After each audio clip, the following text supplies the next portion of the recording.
Halo teman-teman semua, dalam video kali ini kita akan membahas dan menganalisis kasus psikiatri dalam film Still Alice.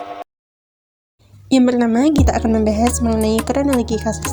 Film Still Alice mengisahkan Alice Howland, seorang profesor linguistik berusia sekitar 50 tahun yang pada awalnya memiliki fungsi kognitif yang sangat baik. Kronologi gangguan dimulai secara perlahan ketika Alice mengalami kesulitan menemukan kata sederhana saat mengajar, sesuatu yang tidak pernah ia alami sebelumnya. Setelah itu, ia mulai sering lupa janji dan informasi baru. Salah satu adegan penting adalah ketika Alice tersesat saat jogging di lingkungan yang sangat ia kenal. Seiring waktu, gangguan ini semakin progresif dan mulai mengganggu kinerjanya sebagai dosen hingga akhirnya ia kehilangan kemandirian dalam menjalani aktivitas sehari-hari. Setelah dilakukan pemeriksaan medis, Alice didiagnosis mengalami Alzheimer disease dengan onset dini. Berdasarkan kronologi tersebut, gejala utama yang tampak pada Alice meliputi gangguan memori jangka pendek, gangguan bahasa berupa kesulitan menemukan kata atau afasia, serta disorientasi waktu dan tempat.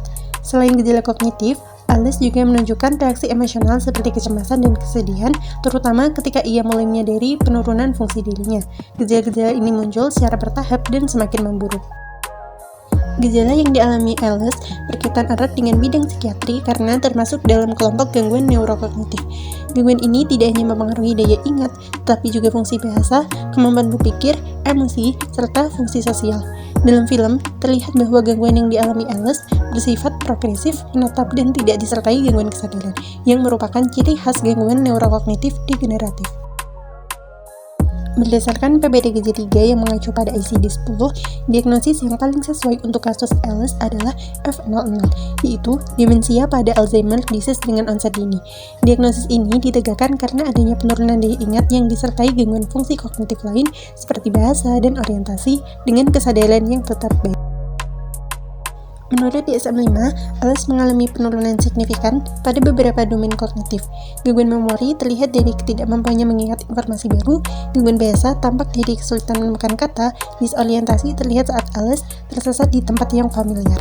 Selain itu, terdapat penurunan fungsi eksekutif yang menyebabkan Alice tidak mampu menjalani aktivitas sehari-hari secara mandiri. Kondisi ini menunjukkan bahwa gangguan yang dialami termasuk kategori gangguan neurokognitif mayor. Kesimpulannya, film Still Alice menggambarkan secara realistis perjalanan Alzheimer disease onset dini, kronologi kejadian, gejala klinis, serta penurunan fungsi yang ditampilkan sesuai dengan kriteria diagnosis menurut PPDGJ-3, ICD-10, dan DSM-5.